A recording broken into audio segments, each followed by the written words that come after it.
Punch him in the mouth, Dolphins. Apparently, joint practice got a little nasty the other day, and the Bears tried to be a little bully. So the Dolphins said, you know what we'll do? We'll start our quarterback, Tua Tagovailoa. And you know what we'll do? We'll go for it on fourth down. You know what we'll do? We'll try to enforce our will. Did they? A little bit for the Miami Dolphins. Right now, it is about minute 20 left in the game. Quinn Ewers. Many people have said he's the next Dan Marino. He's not. He is trying to lead the team down the field to break a 24-24 tie. A couple takeaways real early before this game is even over.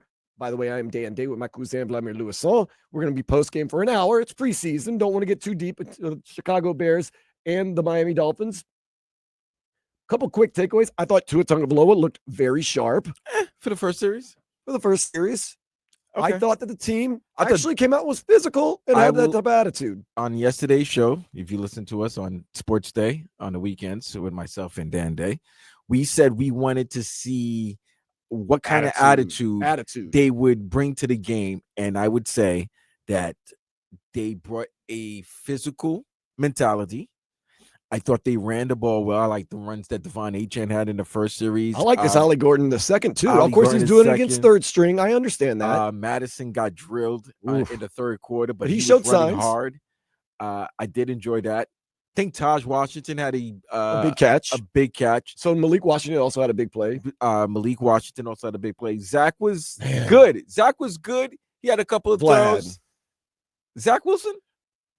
If you're watching online right now, you can probably see my notes. At one point, I put Zach Wilson, okay, poised in the pocket. And then I put not okay because as it went on, up and down. He looked really, really bad at points. Up and down. Up and down. We want to hear from you. What did you think about the Dolphins? 305-567-0560. 305-567-0560. We'll take your calls. We always want to hear from you. I thought the backup quarterback play left a lot to be desired. I thought that Zach Wilson, once again, plagued by his lack of awareness in the pocket. Quinn Ewers has overthrown three guys in a row. 2 drives? Did he give you he 2 did. touchdown drives? There were times when he was poised. Yes, he did. So if your quarterback gives you 2 touchdown drives, I'm not upset with that. Was he perfect? No. But there was times he didn't step up in the pocket. Even Kim Bokamper, our dude announcing the games, like, you got to step up in the pocket. And I was like, and Quinn Ewers, maybe he's nervous, maybe he's scared. He has really missed on some passes. Zach Wilson missed on some easy passes too, Vlad, early on. You have to admit that. Yes. Once again, we're not trying to pile on too much. I thought the running game was right. Jalen Wright looked good, got in the end zone. Alexander Madison got in the end zone. Quinn Ewers, once again, ball batted down. It's 4th and 15 now with 30 seconds left, tied 24-24. You really want to win a preseason game, don't you? Dude, I've gleaned so much from this game. The notes that I've taken is just unbelievable. By the way, we're going to get to player of the game. We're going to get to all the stats and facts, but I'll give you a little hint into who I think might have been the player of the game. First round draft pick, 13th overall. Kenneth Grant. He looked like a rookie, though. There was some series where he looked dominant. Then there's other series you forgot he was on the field, but he's showing signs. All right, man. Here we go. 4th and 15. We're not doing play-by-play. We're just telling you what's going to happen and telling you. Oh, my goodness. Ooh. Was that a fumble? It doesn't matter. It was a fumble. Literally, the ball at the 40-yard line. I can't put that on Quinn Ewers because he literally he has to have some type of Vlad, throw that ball away. Half a second. We go, here we go. Oh, we couldn't even get here we go out of our mouths. Look. Who was blocking? 1, 2, Who was blocking? 3, 4. Nah, he was. Yeah. Throw the ball. Get rid of the ball. No, he didn't. That was a bad throw. Yeah, he also had he also fumbled on the goal line too, on their goal line, by the way, because he didn't have enough pocket presence to realize that someone was coming for him. So the Bears have set themselves up for a long field goal to possibly win this game. No, we don't have a backup quarterback. No, they're both bad. They're both bad. Call it what it. Listen, Zach Wilson led to 2 drives, so I'm going to do that. Let's do this. 305-567-0560. Let's go to the phone lines and see what's going on. 560 WQAM. What is your name? Where are you calling from?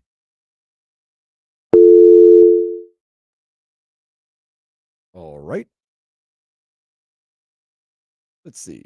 Let's try this again. Oops. Now I hung up with them. hung up on them. Okay, so it's preseason for all of us. I'm playing like Quinn Ewers right now with the phones. 305. Really? Fire McDaniels? Is this what we're getting at right now? No, we're not getting that right now. Yes. 305-567-0560. I actually thought the identity of the team today, Vlad, that was the one thing I was looking for. I thought the identity was actually pretty tough. I liked Mike McDaniel putting Tua Tagovailoa out there. You guys want to play bad? You guys want to bully? It stops right now. And I said this in the pregame show, and I'll tell you this. This is what I like about it. You think that teams that are physical and that own other teams sit there and let teams bully them around? No, it's every day in practice. It's every day. You practice like you play like you practice. Let's go back to the phone lines. 305-567-0560. Man, this phone is broken. Literally, the phone is broken. 560 WQAM. What's your name? Where are you calling from? Morris, calling from Miramar. Morris, what you got? Listen, I want to talk about my team, Dolphins. First and foremost, I want to talk about the fact that Tua can't catch a break down here. And believe me, since Dan Marino, anyone can tell me which other quarterback is better than Tua since Dan Marino. You're right. And the next thing is, if we go ahead and say we make it to the playoff and we win a playoff game, you think the talk is going to stop there? Don't you think they're going to say, oh, so we win up, so we go to the playoff and win a playoff game, then what next? It's like it's never stopped. And I feel like the whole, 30 years? The whole 30 years or 28 years, they put everything down onto the top of Tua's head. Like, all of this is Tua's fault. Oh, we haven't won this much since then. And I'm like, come on. Give the guy a break, man. I understand. Give the guy a break. Hey, this is the thing. It's not all on him, but at the same time, he is the highest paid player. He is the quarterback. He is in charge of the offense. He is, for lack of a better term, a face of this team. So they are going to pile on when you do good, and they're going to pile on when you do bad. So I do agree with you. Sometimes it's not all on Tua, but it is also on Tua to try to change as much of the narratives as he possibly can. And let me ask you this now. Go ahead. As for the offensive line, you tell me all the other quarterbacks with a claim that they is way better than Tua, that I don't see what they're talking about is better than Tua. Check the offensive line. You tell me which year that Tua have a decent offensive line that you can say, okay, if he have this offensive line and he don't make it to the playoff, then we can complain a lot. You're right. Good offensive line makes good quarterbacks. Hold on. Cincinnati didn't have a great offensive line. Joe Burrow got murdered last and Joe year. Burrow got his team to the Super Bowl and his team to AFC Championship game back-to-back years. And he did lead the league in passing touchdowns. And he did lead the passing yards. But listen, he did Tua get murdered. Doesn't deserve all the blame, but he is the guy under center, like you said. He's the man that's making the most money. So if they win, all praises go to him. If they lose, all criticism would go to him and the head coach. That's how it is. Vlad, that's where the big bucks come in. You get it. You're a lightning rod. The money, I hate to say it. Well, he does not deserve all the blame, but he does have to be in the spotlight because of the money he makes. And this end of the game has been absolutely murderous. In this game. Thank you. Please, even if there's 4 seconds left. So Quinn Ewers has not really thrown a lot of good passes, and the ones he has thrown good, they get dropped, and they just on the last play of the game, Quinn Ewers threw a little rainbow, and the guy dropped it. We got I don't want to hear that. I don't want to hear we this. Still got 2 seconds left. 305-567-0560, the number to call if you want to jump in. We got a call already about Tua. Tua, he went out there and played today. One series, and that's it. But that's the thing. This team, if you're going to set a new tone, if you're setting a new attitude, that's what you have to do. It's symbolic. I get that. But it is something. 1 second left. I mean, hopefully it's preseason. There's no overtime. Nobody get hurt. Yeah, there's no overtime. It's 24-24. We're at the 50-yard line, basically, and we threw an underneath pass. And, we got a lateral. Could this be the most exciting moment? He's going to break it. Oh, wait a minute. This might happen. Oh, man. Oh, they're still trying to throw it around. Is it still? Yeah. Come on, man. They actually almost did something. It was there. It was there. Okay, so now it's a 24-24 tie. There is no more. A couple of years ago, the NFL came to their good senses and got rid of overtime in preseason. So 24-24, the final score. Dolphins did look good on that opening drive with Tua Tagovailoa. He was crisp enough. The offensive line, I don't even know if you'd say held up enough. I think they got it out quick. They weren't going to put him in any harm's way. I mean, Chicago didn't play 9 of their starters on both offense and defense. This is the first preseason game. But I'm not going to take much from it from the starters. But I do want to take away some of this. On that first of all, they went 3 and out in the first 2 drives. Jordan Brooks, good pass coverage. We're going to need some linebackers to cover because we know Storm Duck and those guys, they looked about like we thought. Also, Willie Gay Jr. got a sack in a 3 and out. So we've heard a lot of good things about Willie Gay Jr. He looked really good today also. So we do have to take a little bit of that. We had a false start on the very first play, which is one thing, Vlad, you said yesterday, I don't want to see a lot of sloppiness. Well, there was a lot of sloppiness in this game. No, I understand. Now, once you get into the third and fourth quarter, there's going to be sloppiness. We understand that with the Dolphins. But so the first play, you do that. It's like, oh, my goodness. You get the 4th down conversion with Malik Washington kind of setting the tone. Tua looking sharp, converting on the first drive, 15-play drive. It stopped at the goal line. Once again, Vlad, preseason game 1. Let's not go too crazy. But 15 plays, dominate the line of scrimmage, get down to the goal line, and what happens? Well, they did give the ball to the right running back, so it wasn't like they gave it to a small back, and then you could say, what's Mike McDaniel doing? That's just mano versus mano, you know? But still, short yardage.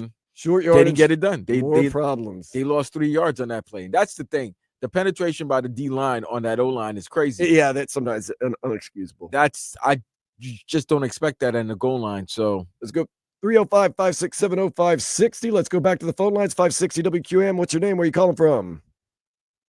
I have to do this. Hey, go ahead. Hello. I would have think that Tua did pretty good in the first. I think the first drive he looked good. He looked sharp. I think the defense looks a lot quicker. That they're snapping to the ball a lot faster. I think I got hope for the future, man. I think Quinn Ewers might have a little bit of something too. I think he's just a little bit needs to be a little bit more polished. What do you think, Dan? Yeah, I think there's a little bit of nerves in there, but he missed some easy passes. They dropped some of his easy passes. I think he's just trying to get accustomed to the game. We talked to Arande Gadsden the other day, of course, Dolphins great. His son's playing with the Chargers. And he said, man, my son was so nervous his first game. So these guys are working out the nerves. But yeah, I think Quinn Ewers is going to be what we expect him to be, a 7th round pick that's going to be the 3rd quarterback, the 3rd option.